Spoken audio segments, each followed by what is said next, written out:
Okay, so I finished it. I finished Lord of Shadows. Technically, I finished this 2 days ago, but, okay, those of you who have read Lord of Shadows, you know you immediately want to read Queen of Air and Darkness. You don't want to stop for anything, plus I finished this at, like, midnight, and I couldn't record the video immediately.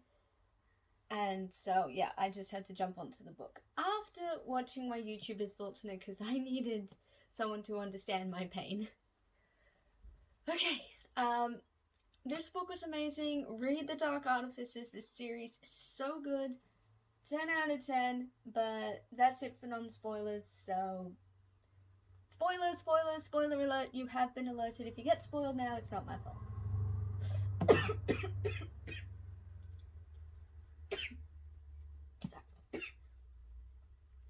Queen of Air and Darkness is set 2 weeks after Lady Midnight finishes, and yet it's still about the Blackthorns and Emma Carstairs and Christina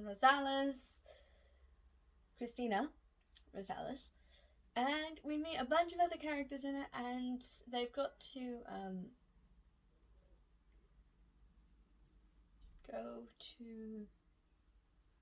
I have to rescue Kieran at one point. Sorry, I'm trying to remember exactly what happened. It's a bit of a blur, trying to remember what happened in this and what happened in Queen of Air and Darkness.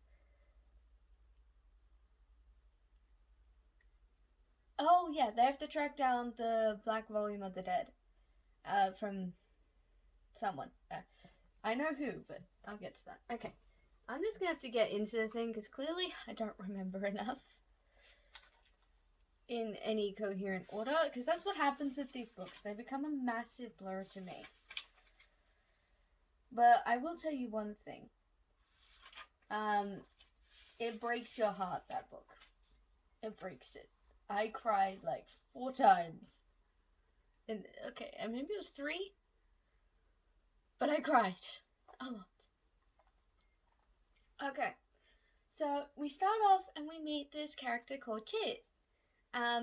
In the prologue. No, not prologue. We've met Kit. Okay, sorry. We know he's the last Herondale now. Lost Herondale, not the last. And he tries to rob the Institute and meets Jace. And Jace gets him to stay. He's like, we Herondales can't resist a challenge. Things are real painful between Emma and Jules, but they still have perfect teamwork and skill, Squidman. Basically, they're at Santa Monica Pier, and they have to kill a demon.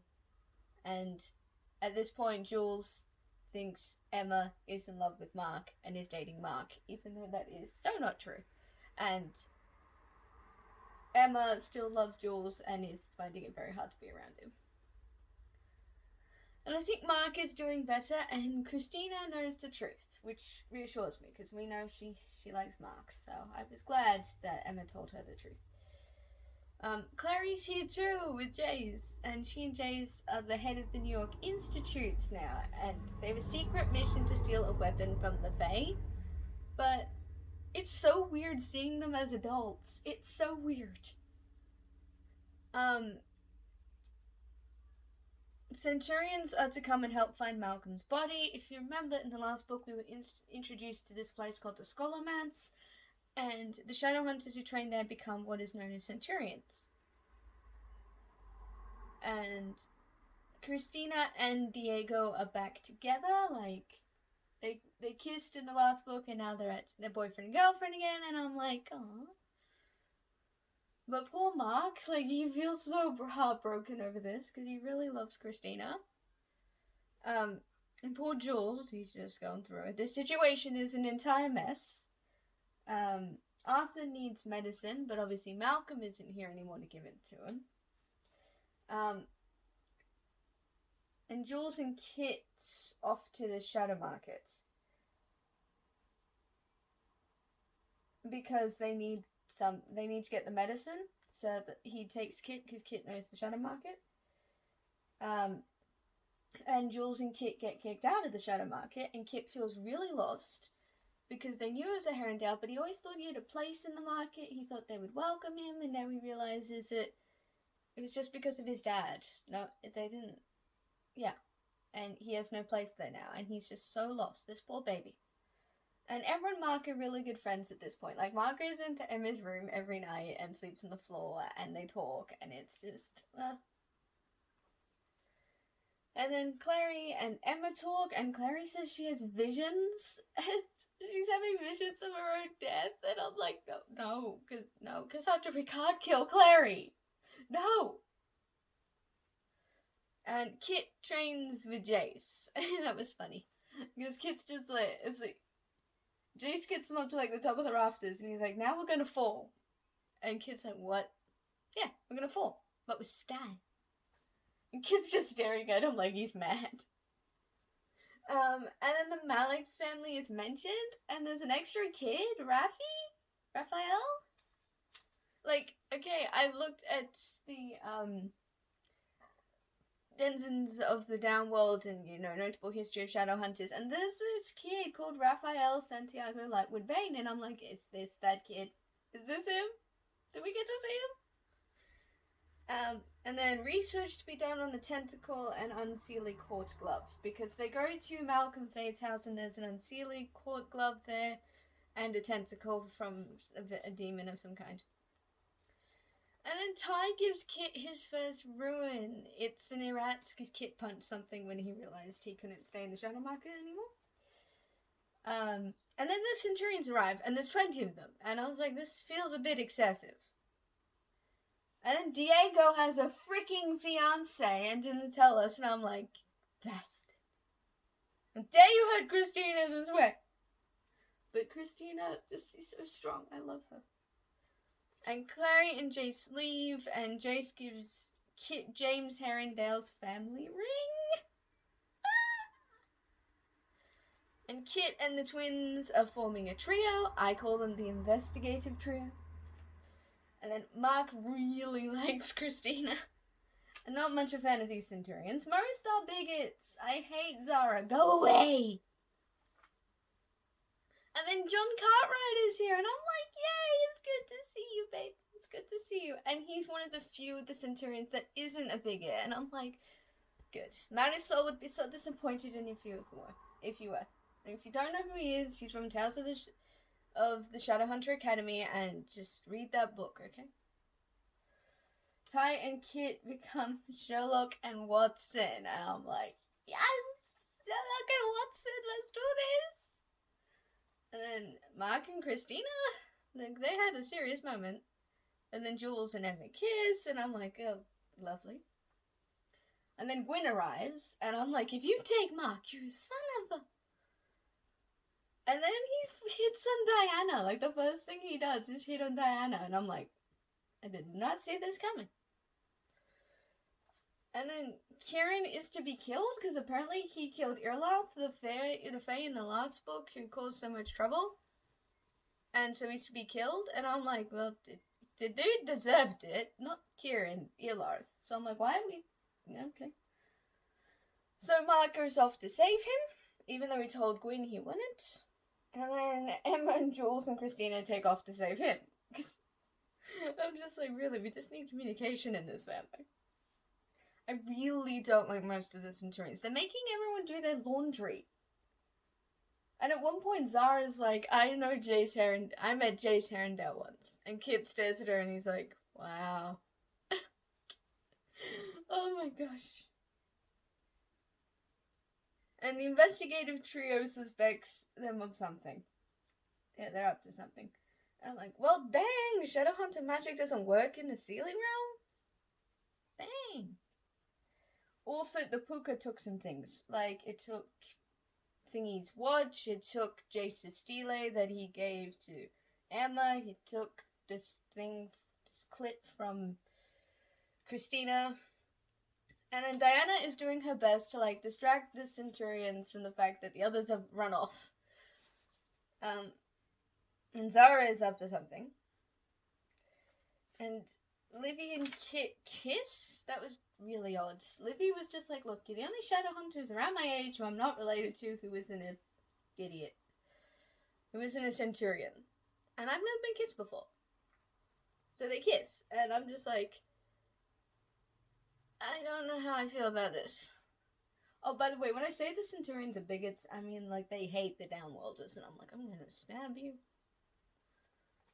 And then Mark and Christina kiss, and because there's a Fae revel in the Fae realm, and Christina makes the lovely decision of joining the revel, and I'm like, you're supposed to be the smart one here, darling. The rational one.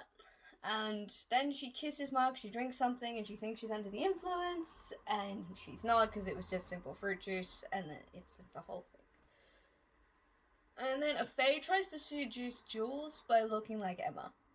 And then when he realizes that she wasn't Emma, he feels sick, and he's gonna throw up, because he's only attracted to Emma. Because guess what? My boy is demisexual. The investigative trio figure out what Zara's up to. She wants the Institute's more typical. You Shadowhunters are so predictable. And a downworld registry? Is she a freaking Nazi? Registries never go well. Do know nothing about history. They also find out that their uncle is mad and that Jules has been running the Institute since he was 12. The trio learns more details, and Diana is contacting Malik to warn them about the cohort, because my boy Alec has formed the Shadowhunter Downworlder Alliance and is in charge of it and being fabulous, and I'm like, yes. And then Jules speaks like one of the Fae gentry at court, and I'm like, this boy can lie better than a Fae.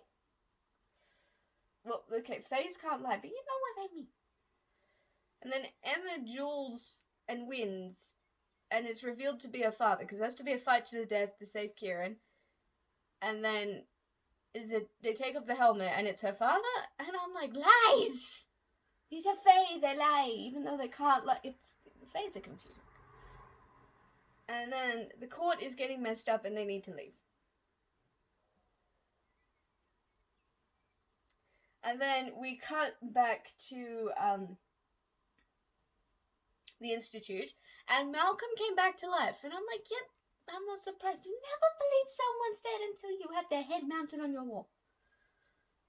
And sea demons assault the Institute, and he's been behind, like, the whole sea demon debacle. And he killed John! He, like, falls and he shows his head, and I'm like, no, you did not kill John, you bastard! And he wants his Blackthorn blood, and I guess he doesn't know Annabelle's alive. Like, I'm really confused at this point. And the Blackthorns flee to London because, you know, in the cohort, they're gonna grab one of them and sacrifice them anyway. And Arthur tells Kit to tell Jules thank you. And then pushes him through the portal, and he stays behind him like, Arthur, what are you doing? And then Jules threatens Eric, and they flee the court. Eric is one of Kieran's brothers and the favored son, and so Jules realizes everything's going downhill, and so he just grabs Eric and threatens him, and he's like, we're leaving, and if you don't let us, I'll kill him. And the dude's like, you won't kill me. He's like, I killed my own father. You think I won't? He leaves out the fact that his father was in Tarkin, and he didn't have a choice, and he still has nightmares about it, but... And then Kieran has forgotten what he did, like the fact that he got Emma whipped. He's forgotten it. It's weird. Then Nene is here to help. Who is she? Okay, so they're in the Steely realm now. I'm like, somehow I'm not comforted. And Nene is Mark's aunt. She seems lovely. It's nice to meet a nice face. It's good to meet you, Daddy. And Kieran is healed-ish and asks Christina to stay with him. And I'm like, oh. And the Sealy Queen is here. Yay. You can just tell I'm thrilled. And shows Jules the scene in, like, a magic mirror. And I'm like, it's the scrying thing. And I'm like, this is feeling very Galadriel to me, except you are no Galadriel. And then so we see that Arthur has gone to sacrifice himself for the kids. He tells Malcolm, you want your Blackthorn blood, you can have mine. You can kill me, but you won't kill the kids. And he's like, is this a sign of your madness? And he's like, I'd rather have my madness than yours. I'm like, Arthur, don't do this, darling, don't. But he does. He's killed, and he's dead. And then Annabella's back, and she stabs Malcolm. And I'm just so confused. I thought you were in love. And the Sealy Queen wants the Black Volume of the Dead, and for the Clave to help her kill the Unseelie King. And I'm like, you always want something, don't you? And Kieran is sworn to Christina, because Kieran is going to be the Sealy Queen's representative to the Clave, and so he swears himself to Christina, and I'm a little bit like, okay. Then it's time to go home, and they get a lift from the Wild Hunt. End of part 1. Part 2, it says Thule, and I'm like, what the hell does Thule mean? What is it? Jessamine is here! Like, because they fled to the London Institute, and Jessamine is there. Tabby can see her, and I'm just like, ah! It's a lovely family reunion, lots of hugs. Honestly, Jules could be a Slytherin with his skill at manipulation. Like, I'm just like, I get why he's become like this. It's because he's had everything taken from him and given no choice in the matter. So he's learnt to manipulate in order to get what he wants, because he can't do it any other way. He can't do it the right way, because the right way doesn't work. And Zara is up to no good. We already knew that. Mark and Emma broke up, so Mark has to lie to Kieran that they're still together, because Kieran doesn't remember what happened. And freaking Bridget is still alive from the Infernal Devices, and no one talks about this that I've seen. She's still alive, and I'm like, how? It's over 100 years ago. How are you still alive? Like, it's good to see you, babe, but how? Can nothing kill you, not even old age? And Jessamine speaks to Kit, because Kit finally got the Voyance rune after his first permanent rune, and all Herondales can see ghosts pretty much. I don't know if Jace can, but, you know. Will could, Kit can. We'll see if anyone else can yet. But. And we see some Lost Hours photographs, and it's making me really excited to read Chain of Gold. Relationships are far too complicated. I'm honestly exhausted by it. And then it's off to close. And Emma and Jules are off in Cornwall, because obviously that's where Malcolm's from, and he's got a secret cottage there. And Christina and Mark are bound. Apparently, in the revel, they got bound, and now they're bleeding and can't be separated. And I'm just like, well, lovely. You're not phased. You're really making it hard for me to like you. And then Manuel is in Idris, and I really don't like this Manuel guy. Like, he's almost as skilled as Mark at lying and being manipulative, but he uses his powers for evil. And Diana is there too, because she's trying to run interference and help Gia. And they find and so Gemma, that's the ship name for Jules and Emma. They find Malcolm's diary, and he was raised by the Blackthorns. They adopted him. And Diana and Gia's hands are tied because Zara is a lying liar who lies. Because she claimed that she killed Malcolm. And I'm like, no you didn't. You liar. And then we see a vision from the past, because the investigative trio finds this weird stone thing, and it's got memories in it. It's like a pensive. And we see a vision from the past of Annabelle's trial and the questioning of what happened to her. And there was a Dearborn and a Herondale there too, along with the Blackthorns. And it was just awful and terrible. And I'm so upset with what happened to her, because they tortured her. They tortured her. And then her family buried her alive to die. Honestly, Shadowhunters, you're not making me like you much either. And freaking Barnabas is here. That's the leader of the Shadow Market in LA. And tries to... yeah. There was a fight in the Shadow Market, and Livy got hurt, and Magnus saves them, and Ty frees some caged up Fae. And I'm just... Barnabas can go rotten. So... And then in Cornwall, Jules meets Annabelle. Her mind was alive for 5 years in that freaking tomb. And she wants the Black Book destroyed. I'm like, honey, I'm with you. We need to kill that book. And Magnus heals Livy and sees a glimpse of... And we see a glimpse of the boys, Raffi and Max. And then Kit meets Alec, and he comforts Ty about Livy getting hurt. Like, he hugs him so that Ty can have something to ground him, and it's honestly so sweet. And then information is shared, and they go pisky hunting. I'm still confused as to what exactly a pixie is. And Sorry, about that. I'm back. And then I thought Jamie was manipulating Drew, so Jamie is Diego's brother, so I'm not fond of either of them right now. And then he's hiding in Drew's room, and I'm just like, okay, Drew, what you doing, girl? You're 13, he's, what, 17? 16? I don't know.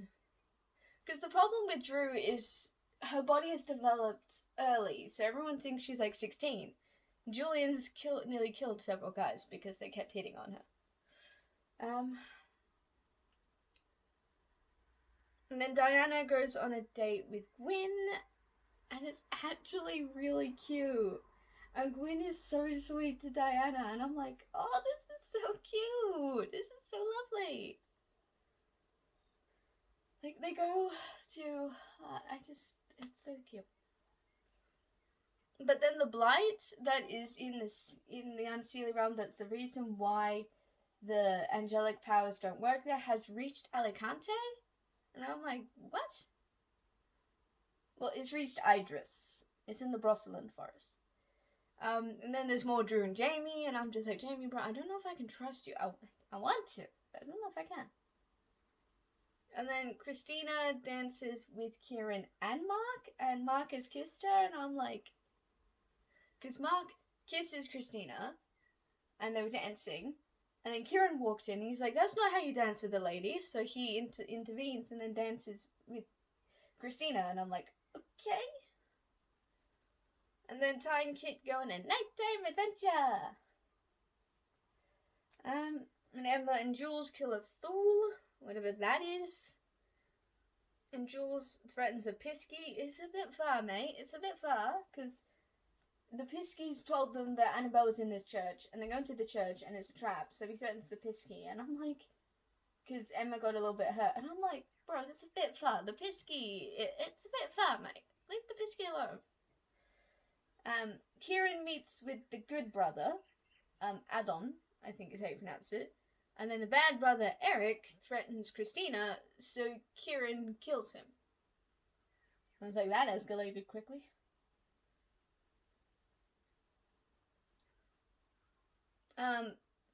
And also, Jules and Emma decided they'd burn down the church. So he gets Emma to help him, and they use, like, the special parabatai magic that they have, and they burn down the freaking church. And then the seven are here from the Unseelie King looking for the Black Volume and threatening the investigative trio. And the seven are like these, like, they're like the 4 horsemen of the apocalypse or something, but for the Unseelie King. They're like these really powerful hunters. And then Gwyn has been called in to help find the trio because they work out that the hunters are after, and they're like, okay, we need to get them back. And then Gia and Diana are doing their best to stop the cohort and the cold peace. It's not working very well. And then Emma killed one of the 7 cockies, I call them, because they're very arrogant. They don't believe they can be killed. Well, Emma killed them. Killed one with Cortana. It was awesome. And then she and Jules had sex. Because the riders split up, so some went after Gemma and some went after the investigative trio. And so Gwyn and Diana rescue the trio, and Christina speaks to Jamie. Can we trust you? But I want to, but I don't know if we can. And then Tabby, Rafi, and Max are adorable. They form like this cute little trio, and they're playing, and it's so cute. And I'm like, I want more of this. And Jules sees them, and he's like, Tabby never gets to play with kids his own age. This is nice. And then Drew met a strange fae boy called Ash. It was really weird. Because, like, she touched something that was in Jamie's bag, and she gets transported to the fae realm. And there's this blonde boy there with green eyes, and staring at her, and Drew's staring at him, and is just like, what is going? And so they're like, where am I? What's going on? They're both confused. And then he's like, did my mother send you? And she's like, no. And then Jules starts calling for her, and so she gets back. But I'm just like, when I read this, like, I know who he is now, obviously, but when I read this, I was like, is Christine's theory correct from Paul and Bennet's book? Is that Sebastian's kid? And then Magnus walks in on Gemma. I'm like, lol, Magnus, you walk in on Jason Clary, you walk in on Gemma, you walk in on Tessa and Will. So you just always seem to be walking in. And then there's another lovely family reunion.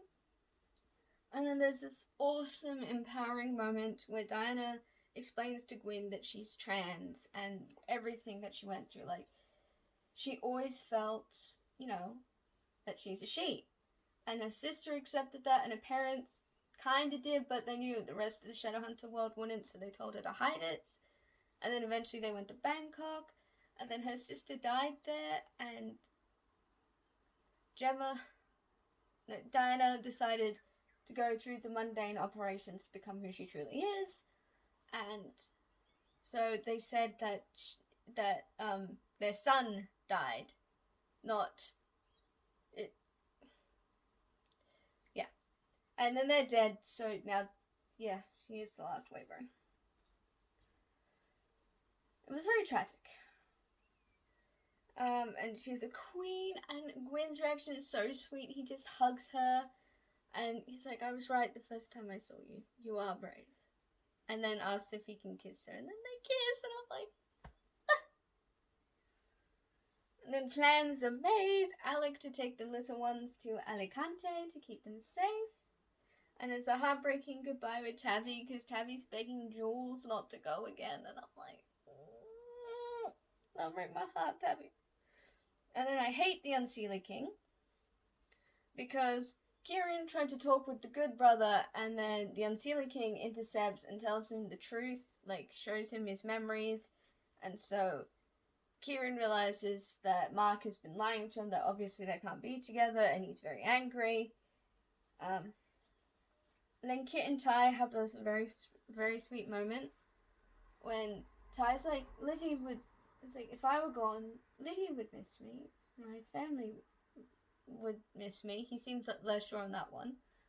And Kit hugs him and he's like, I would miss you. And then Christina and Emma catch up, and Christina and Mark finally break the bond. Thank you, Magnus.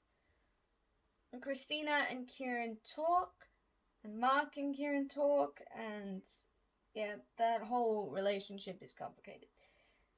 And Gemma chose exile. Jules scares me a little bit. He scares me a little bit, because he was talking like, we could break all the parabatai bonds. Like, we know how to get rid of this. We could do that. And then Emma's like, we're not going to do that. And he's like, no, but we can tell them that we could. And he's like, bro, there's some things you just don't threaten, even if you'd never do it.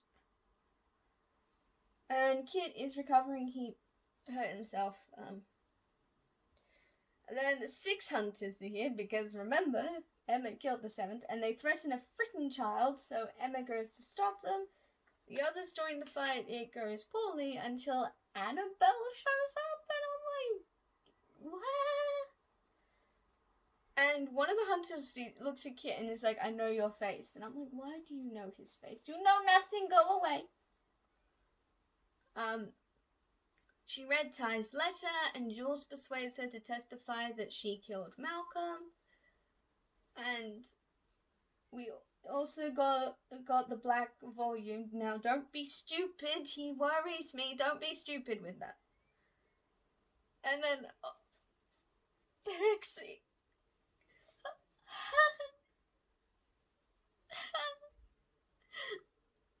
So, basically, Annabelle has to stand trial, explaining that she was the one to kill Malcolm, and they put her under the mortal sword because she's still a shadow hunter, so it still works on her, and she's having all these traumatic flashbacks to the past, and the cohort starts throwing things at her and saying she's a liar, and that she's evil, and she's undead, or whatever, and she freaks out, and so she stabs Robert, and he dies. Robert, Alec, and Lizzie's father is dead.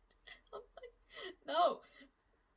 And then Alec they get Alec, because Alec has been with Magnus, because Magnus has been sick, and Alec comes in and he's like, "Oh, Dad, wake up, Dad, wake up!" And I'm like, no. And then everything gets really messed up, and everyone's trying to get the mortal sword away from Annabelle so she doesn't hurt anyone else. And then Christina fights her with Cortana, and Cortana manages to cut through the mortal sword, and you're like, the F? But then she uses the shard of the mortal sword and stabs Livy, and Livy dies. And I'm like, no, not Livy. No, you didn't just kill Livy. No. How dare you do this to me again? How? No, Livy. And because Magnus wasn't there at the trial because he collapsed, and he was the one person that could have kept things calm, and Diego was taking Kieran to safety because everything's gone to hell.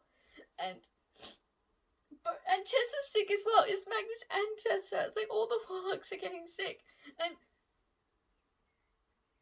Emma had to give Cortana to Gia, and it screamed when she gave it away. It screamed to her, and I was just like...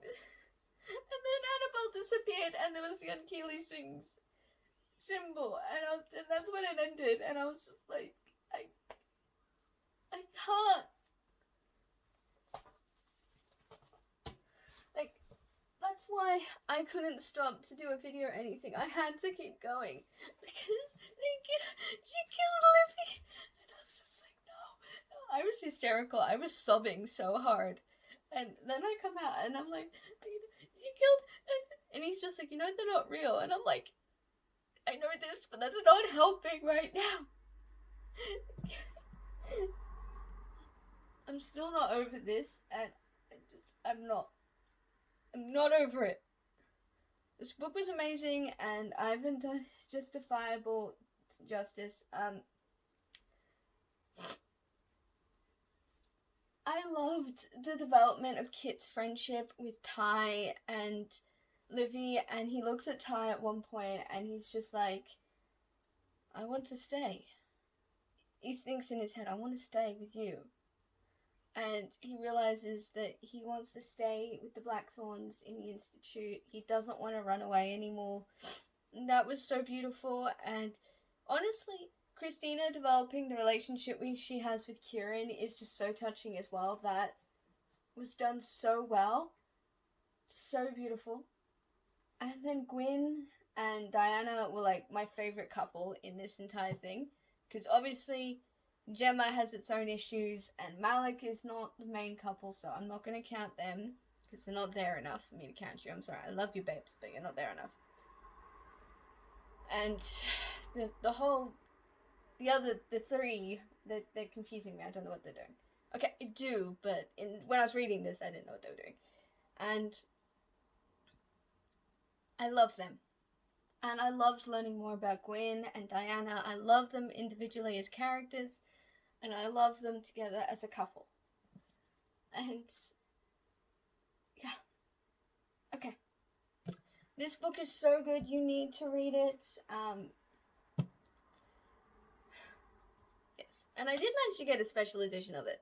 I haven't managed to get a special edition of anything else, except I've ordered a special edition of the Lost Book of the White. But, yeah. But I have it, it's shiny, and it's got a Parabatai rune on it, which I find really cute. So honestly, if I have any of them, I'm glad I have this one, because this has the Parabatai rune on it, and that is just so poetic for this series. Even though I really wish I had, the Lady Midnight one, because apparently that's got like a lot of stuff in it, and I really want to see it. But it does have a map of Alicante. I'm the map, I'm the map, I'm the map. And I'm of the opinion that every good series has a map. And it does. So, my theory holds. Anyway, I'm going to end this video now. I really, really hope you enjoyed. If you did, my previous video will be down here, and if you did, like, comment, maybe even subscribe if you want to, and I'll see you next time. Bye, guys!